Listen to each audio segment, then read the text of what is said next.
Alors la semaine dernière, nous avons commencé à voir la fin de 1 Pierre 3, où Pierre se tourne vers le sujet de la persécution pour notre foi. Pour les chrétiens à qui Pierre écrivait, cette persécution prenait la forme de la vraie violence, la violence physique, l'enlèvement de leurs biens, et ainsi de suite. Pour les chrétiens en France aujourd'hui, ce genre de violence commise contre nous pour notre foi, parce qu'on est chrétien, arrive plutôt rarement. La plupart du temps, nous faisons face à la moquerie, au rejet de la part de nos familles, de nos amis, et ainsi de suite. Mais à la fin, la forme que prend la persécution ne change rien. En tant que peuple de Dieu, nous sommes appelés à réagir à la persécution d'une manière bien précise, comme un témoignage visible de la puissance de l'Évangile pour nous transformer. Et donc, j'avais prévu de prêcher sur 1 Pierre 3, versets 8 à 22, dans un seul message, devant vous, dans la salle de culte. Et puis, le confinement est tombé assez rapidement et on avait beaucoup de choses à faire qu'on n'avait pas prévues. On ne savait pas que le confinement arrivait aussi vite. Et donc, je n'ai pas eu le temps de terminer ce message-là la dernière fois. C'est un texte qui est très compliqué. Et donc, le message de dimanche dernier était très court, parce que c'était essentiellement le premier tiers du message que j'avais prévu initialement. Et donc aujourd'hui, on va continuer tout simplement là où on s'est arrêté dimanche dernier. Et d'ailleurs, on va faire une pause au milieu pour nous mettre debout pour chanter. Je sais que c'est difficile de faire ça devant un écran, et donc voilà, on va faire une pause au milieu. Mais avant cela, rapidement, résumons ce qu'on a vu dans 1 Pierre 3, du verset 8 jusqu'au verset 12. Pierre nous a dit qu'en tant que chrétiens, nous sommes appelés à réagir à la persécution d'une certaine manière, et il nous a donné notre première motivation pour le faire. Il a dit que lorsqu'un mal est commis contre nous, lorsqu'on nous insulte, nous ne rendons pas le mal pour le mal, ni l'insulte pour l'insulte, mais au contraire, nous sommes appelés à bénir, afin que nous soyons bénis, afin que nous aimions la vie, que nous voyions des jours heureux et que nous grandissions en intimité avec notre Père. Et cela ne sera possible que si nous, en tant que peuple, en tant qu'Église, soyons unis d'esprit, que nous avons l'amour fraternel, des cœurs tendres, des esprits humbles, que si nous, en tant que peuple, avons des cœurs et des esprits qui ressemblent à Jésus-Christ. Alors c'était ça la première motivation pour bénir nos ennemis plutôt que de chercher justice pour nous-mêmes à tout prix, de chercher à rendre à nos persécuteurs ce qu'ils nous ont fait. Pierre arrive à la deuxième motivation dans les versets 13 à 17. Et cette motivation rappelle ce que Pierre nous a déjà dit depuis deux chapitres maintenant. Nous bénissons nos persécuteurs pour porter un témoignage vivant de l'Évangile. Donc lisons ensemble verset 13. Qui vous fera du mal si vous avez pour modèle ce qui est bien? D'ailleurs, même si vous deviez souffrir pour la justice, vous seriez heureux. N'ayez aucune crainte et ne soyez pas troublés, mais respectez dans votre cœur la sainteté de Dieu le Seigneur. Soyez toujours prêts à défendre l'espérance qui est en vous, devant tous ceux qui vous en demandent raison, mais faites-le avec douceur et respect, en gardant une bonne conscience, afin que là même où ils vous calomnient, comme si vous faisiez le mal, ceux qui critiquent votre bonne conduite en Christ soient couverts de honte. En effet, ils vont mieux souffrir, si telle est la volonté de Dieu, en faisant le bien qu'en faisant le mal. Alors Pierre commence par une question un peu étrange. Verset 13, il dit « Qui vous fera du mal si vous avez pour modèle ce qui est bien, si vous faites ce qui est bien ?» En fait, c'est une question rhétorique. Pour la majorité des gens, souffrir pour avoir fait le bien n'est pas la norme. Même à l'époque de Pierre, dans la plupart des sociétés, on est récompensé pour avoir fait le bien et puni pour avoir fait le mal. C'est ce qu'il disait au chapitre 2 quand il parlait de pourquoi on devrait se soumettre au gouvernement humain. Parce qu'un gouvernement qui est globalement juste est donné par Dieu pour punir ceux qui font le bien et approuver pour punir ceux qui font le mal et approuver ceux qui font le bien. On voit ça dans le chapitre 2, versets 13 et 14. Mais comme on le sait bien, cela n'est pas toujours le cas. Ça n'arrive pas toujours comme ça. Parfois, les gens qui font le bien sont punis quand même, soit par des gouvernements injustes, comme l'Empire romain qui persécutait les chrétiens, ou par d'autres personnes, comme l'apôtre Paul avant sa conversion. Et donc Pierre dit, ce type de persécution n'est pas la norme, mais, verset 14, même si vous deviez souffrir pour la justice, vous seriez heureux. Alors là, il réitère ce qu'il a dit juste avant, dans les versets 8 à 12. Quand nous souffrons pour notre foi, quand nous subissons de la moquerie et du rejet pour notre foi, nous devons nous souvenir qu'il y a de la bénédiction dans cette souffrance. Nous avons vu à quoi ressemble un peu cette bénédiction dimanche dernier, le bonheur en Dieu et même dans la souffrance. Et puis Pierre continue à la fin du verset 14 quand il dit « N'ayez de aucune crainte et ne soyez pas troublés, mais respectez dans votre cœur la sainteté de Dieu le Seigneur. » Il peut être difficile de voir le lien entre ces deux choses, entre le bonheur dans la souffrance et le respect de la sainteté de Dieu, mais ces choses vont bel et bien ensemble. Quand il nous dit de respecter dans notre cœur la sainteté de Dieu le Seigneur, il rappelle en fait des commandements similaires qu'on voit d'ailleurs dans la Bible où on nous dit de craindre Dieu, d'avoir la crainte de Dieu dans nos cœurs. Craindre Dieu, c'est reconnaître sa bonne autorité sur ce monde et puis se soumettre à cette autorité. Quand nous respectons la sainteté du Seigneur, nous reconnaissons que c'est lui qui a le contrôle de cette situation. Et donc, nous n'avons pas besoin d'avoir peur.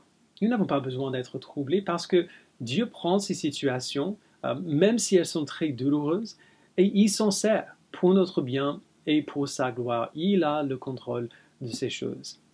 Et puis, Pierre va au cœur de cette deuxième motivation. Il dit, verset 15, respectez, respectez dans votre cœur la sainteté de Dieu le Seigneur. Soyez toujours prêts à défendre l'espérance qui est en vous devant tous ceux qui vous en demandent raison. Lorsque nous savons que Christ est saint et qu'il règne sur sa création et qu'il a le contrôle absolu sur cette situation, nous n'avons pas peur, nous ne sommes pas troublés, au contraire, nous sommes remplis de courage. Par exemple, pensez aux apôtres dans le livre des Actes, quand ils sont ramenés régulièrement devant les autorités religieuses. Pensez à Étienne, sur le point d'être le premier martyr chrétien.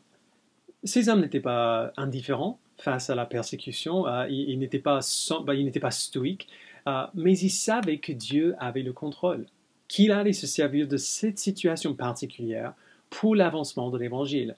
Et c'est l'avancement de l'Évangile que les apôtres voulaient plus que toute autre chose. Et donc ils étaient remplis de courage et ils ont profité de leur persécution comme une occasion pour partager l'Évangile.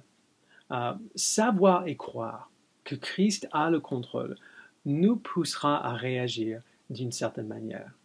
Cela nous poussera à ne pas rendre le mal pour le mal, ni l'insulte pour l'insulte, mais à bénir plutôt. Cela nous poussera à voir notre persécution pas comme seulement douloureuse, mais comme une occasion pour expliquer aux autres pourquoi nous réagissons ainsi.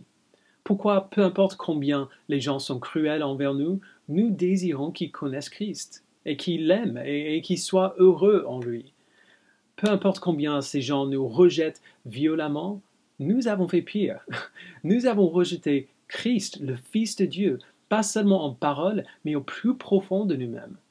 Peu importe combien ces gens qui persécutent méritent la punition pour ce qu'ils font, le vrai crime n'est pas qu'ils nous rejettent, mais qu'ils rejettent Christ. Et nous sommes tous coupables de cela. Et quand même, Christ ne nous a pas donné ce que nous méritons. Il n'a pas rendu le mal pour le mal. Il a pris ce mal sur lui-même, a pris notre punition sur lui-même, et il nous a donné sa vie parfaite en échange.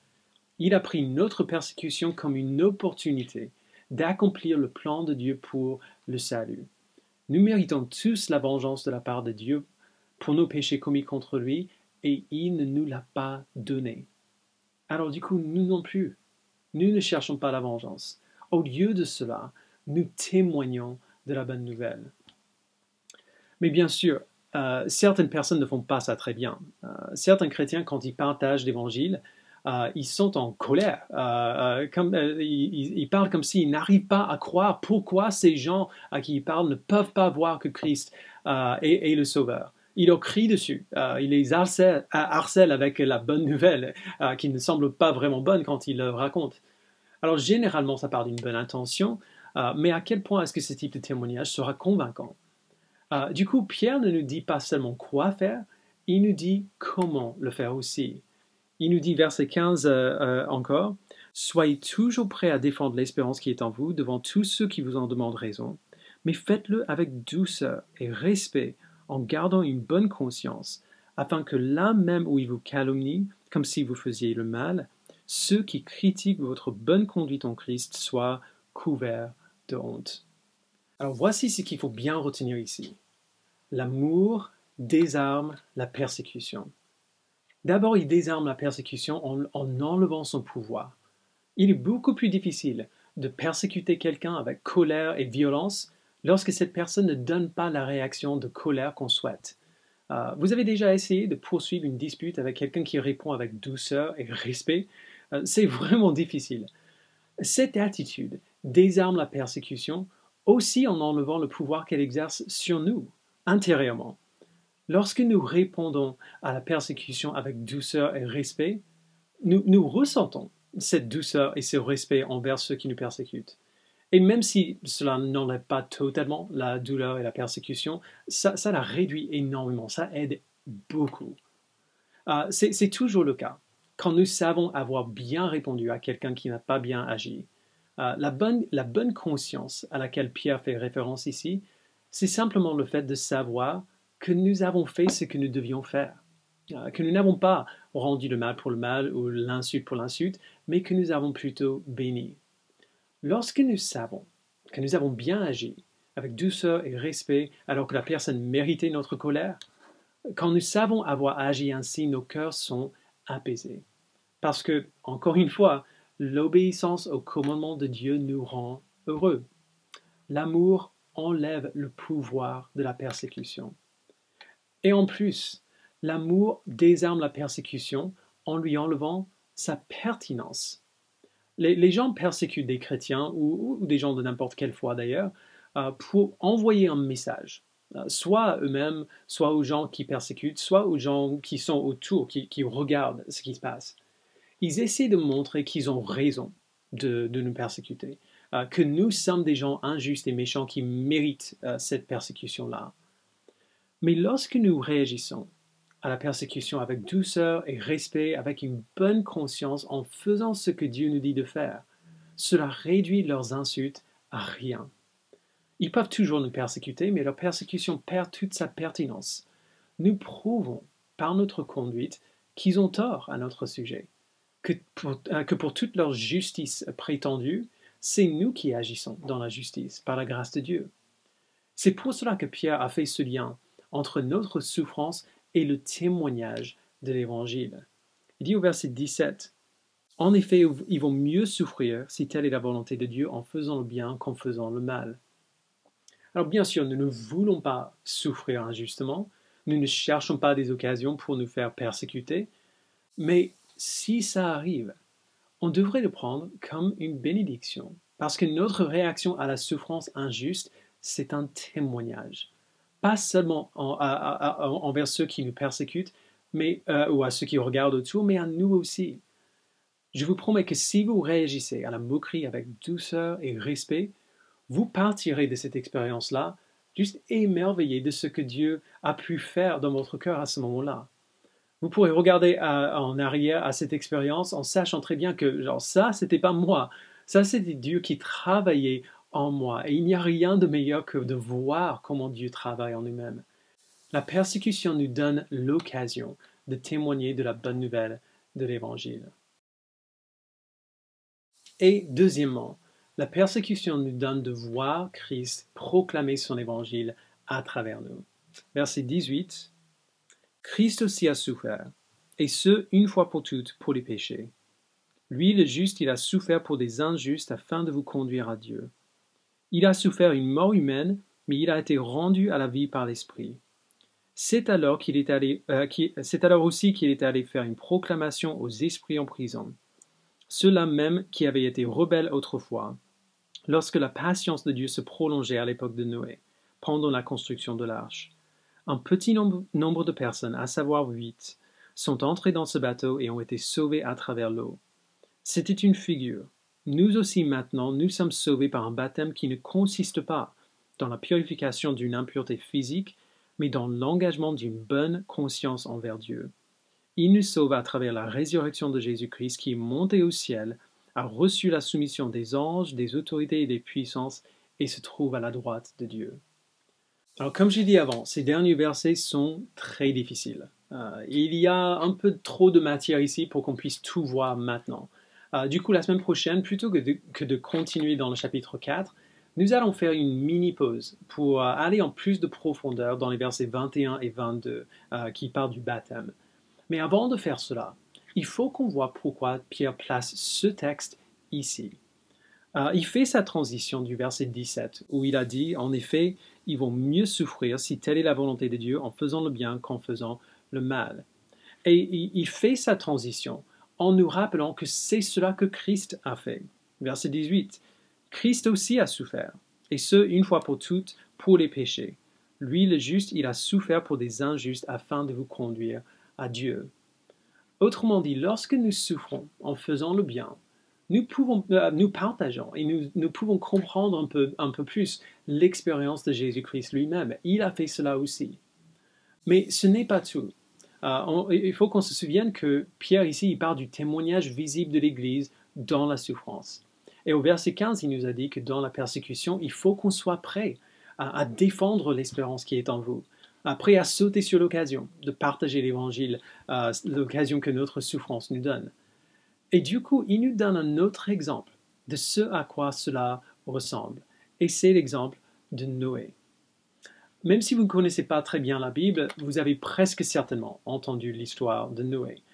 C'est l'histoire qu'on raconte aux enfants, on fait des dessins avec le bateau et les animaux. Darren Aronofsky a fait un film de Noé avec Russell Crowe il y a quelques années. Un film assez marrant d'ailleurs, pas du tout fidèle à la Bible, mais marrant quand même. L'histoire de Noé se trouve au début du livre de la Genèse, dans Genèse 6 à 9. La terre était devenue corrompue et pleine de violence, mais Noé, cet homme, a trouvé grâce aux yeux de Dieu, et donc Dieu dit à Noé de construire une arche, un grand bateau, et de mettre dans l'arche 2 de chaque espèce d'animal sur la terre, un mâle et une femelle, ainsi que Noé et sa famille. Puis Dieu a envoyé un énorme déluge qui a couvert la terre entière comme une punition pour le mal dans lequel l'humanité était tombée. Un déluge qui a tué tout être vivant à part Noé, sa famille et les animaux. Et maintenant, Pierre, donc sous l'inspiration du Saint-Esprit, il ajoute quelque chose à l'histoire que nous ne voyons pas dans le livre de la Genèse. C'est assez impressionnant. Et Pierre il construit sa phrase de manière très étrange. Donc il dit, deuxième moitié du verset 18 encore, Christ a souffert une mort humaine, mais il a été rendu à la vie par l'Esprit. C'est alors aussi qu'il est allé faire une proclamation aux esprits en prison, ceux-là même qui avaient été rebelles autrefois lorsque la patience de Dieu se prolongeait à l'époque de Noé, pendant la construction de l'arche. C'est très étrange ce qu'il dit là. Qui sont ces esprits en prison? Comment est-ce que Christ est allé faire une proclamation? C'est tellement étrange qu'il y a plusieurs interprétations qui ont été proposées, ce que Pierre voulait dire ici. Il y en a 2 que je trouve plutôt convaincantes, même si je me penche plus vers l'une que vers l'autre. Donc la première, c'est qu'après la mort de Jésus à la croix, son esprit est allé au lieu des morts, là où il y a les morts aujourd'hui, et il a proclamé sa victoire sur le péché aux démons et aux incroyants qui sont morts, prouvant ainsi qu'il est le Messie, le Sauveur que Dieu avait promis. On a parlé de ça l'année dernière, quand on a fait notre atelier sur le symbole des apôtres, qui affirme que Christ est descendu au lieu des morts après sa mort. Et donc je crois bien que cela s'est passé, il a souffert une vraie mort humaine comme nous. Mais dans le contexte de ce texte, ce serait bizarre que Pierre en parle ici parce que ça n'a rien à voir avec le contexte du passage. C'est totalement hors sujet. La deuxième interprétation, celle vers laquelle je me penche personnellement, c'est que Christ témoignait à travers Noé à ceux qui rejetaient Dieu à son époque. Les gens voyaient Noé construire l'arche, ils rejetaient ce que Noé faisait et le Dieu qu'il annonçait. Et par sa conduite et son témoignage, Noé a témoigné du jugement à venir dans le déluge. Les gens n'ont pas écouté, ils sont morts dans le déluge, et maintenant ces gens sont des esprits en prison, en enfer. D'ailleurs, d'autres traductions comme la Semeur reflètent cette interprétation-là. La Semeur dit, Christ a été mis à mort dans son corps, mais il a été ramené à la vie par l'Esprit. Par cet Esprit, il avait déjà prêché aux hommes maintenant prisonniers du séjour des morts, qui autrefois s'étaient montrés rebelles, alors que Dieu faisait preuve de patience pendant que Noé construisait le bateau. Ce n'est pas une traduction littérale, mais je pense que l'interprétation de l'original est juste. Je pense que Pierre, sous l'inspiration de l'Esprit, dit ce qu'il dit ici, parle de Noé, à cause des similarités entre la situation de Noé et celle des chrétiens à qui Pierre écrit. Noé et sa famille étaient entourés d'incroyants hostiles. Pareil pour pour les chrétiens à l'époque de Pierre. Noé a réalisé que le jugement arrivait par le déluge. Les lecteurs de Pierre aussi savaient que le jugement arrivait au retour de Christ. Noé a témoigné à ceux qui l'entouraient, tout comme Pierre appelle ses lecteurs à faire. Donc vous voyez, on peut voir des parallèles entre la situation de Noé et celle des chrétiens à qui Pierre écrit, et du coup, par extension, entre Noé et nous-mêmes. Mais il y a deux parallèles qu'on ne doit pas rater, qui sont juste énormes. Premièrement, Christ, dans l'Esprit, a prêché à travers Noé en encourageant patiemment la repentance avant d'apporter le jugement par le déluge. Et lorsque nous partageons notre foi dans la persécution, en défendant l'espérance qui est en nous, dans la douceur et dans le respect, Christ prêche à travers nous aussi. Deuxièmement, grâce à sa persévérance, Noé a été sauvé, lui et sa famille. Et si nous persévérons fidèlement malgré notre souffrance, c'est une preuve que notre salut aussi est assuré. Il est très facile de se décourager dans des situations comme celle-ci. On peut subir des moqueries, du rejet, et profiter de cette occasion pour partager l'Évangile, et ceux qui nous persécutent continuent. Loin de changer leurs idées, notre témoignage peut sembler leur donner encore plus de raisons pour nous persécuter. Mais il faut savoir que la même chose s'est passée pour Noé. Personne n'a été convaincu, personne n'a changé d'avis, personne n'a demandé de venir avec lui dans l'arche. Mais ce n'est pas ça le but du message de Pierre ici. Le but, c'est de nous encourager à la fidélité, qui produit à son tour une bonne conscience.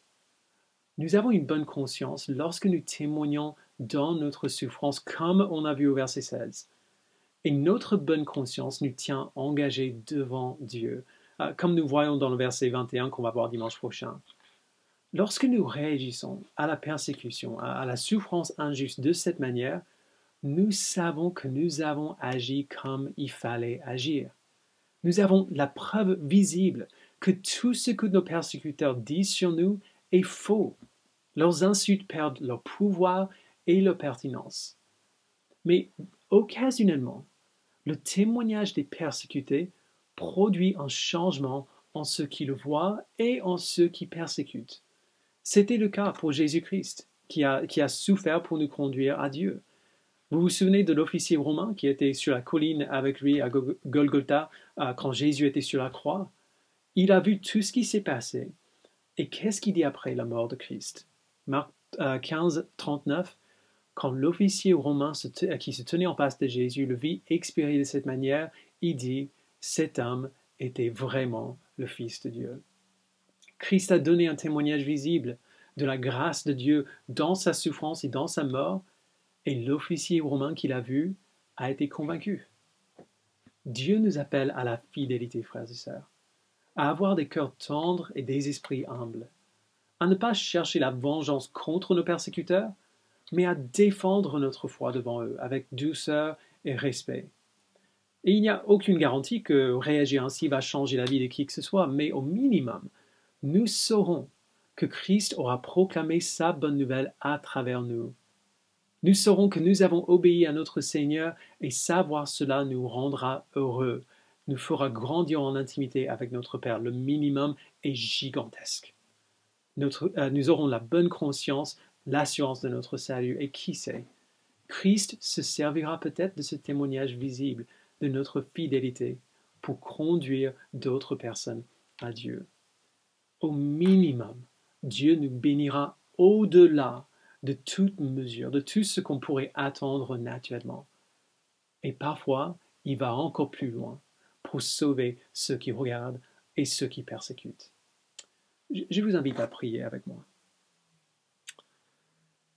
Père, nous te remercions infiniment pour ce que tu nous dis dans ce texte, même s'il est difficile à croire que cela pourrait arriver, qu'on pourrait réagir à la souffrance ainsi, que notre témoignage dans la souffrance pourrait nous donner cette assurance profonde de savoir que nous faisons ce que tu nous dis de faire et que notre salut est assuré. Nous avons du mal à croire que notre témoignage dans la souffrance pourrait même sauver des gens. convaincre des gens qui regardent ou même ceux qui persécutent que tu dis la vérité et que tu es le Sauveur. C'est ton esprit qui fait que cela soit possible. C'est l'œuvre de ton Fils qui fait que nous pouvons agir de cette manière. Et donc, Dieu, je prie que tu nous donnes confiance, que ton Fils a fait tout ce qui était nécessaire pour que nous puissions vivre ainsi, et que ton esprit nous donne le courage et la certitude et l'assurance et la compassion et la bienveillance, l'amour fraternel, la douceur, le respect qu'il faut pour agir de cette manière. Et Père, pour ceux qui ne te connaissent pas, je prie que tu leur donnes de prier une de ces deux prières qui s'affichent sur l'écran maintenant. Donne-leur de te poursuivre, de chercher la vérité de tout leur cœur. Et fais en sorte, Père, que cette recherche porte ses fruits. Donne-leur la foi de croire que tu dis la vérité, que tu es le Sauveur. Donne-leur la foi, Père, de pouvoir placer leur foi en toi, se repentir de leurs péchés et se tourner vers toi dans l'obéissance et dans la joie. Nous prions, nous avons vu cela en nous et nous avons confiance que tu peux faire cela dans d'autres. Et donc nous prions que tu le fasses. Merci Père pour ton Fils, pour ton Esprit et pour ton plan pour nous. C'est au nom de Jésus-Christ que nous prions. Amen.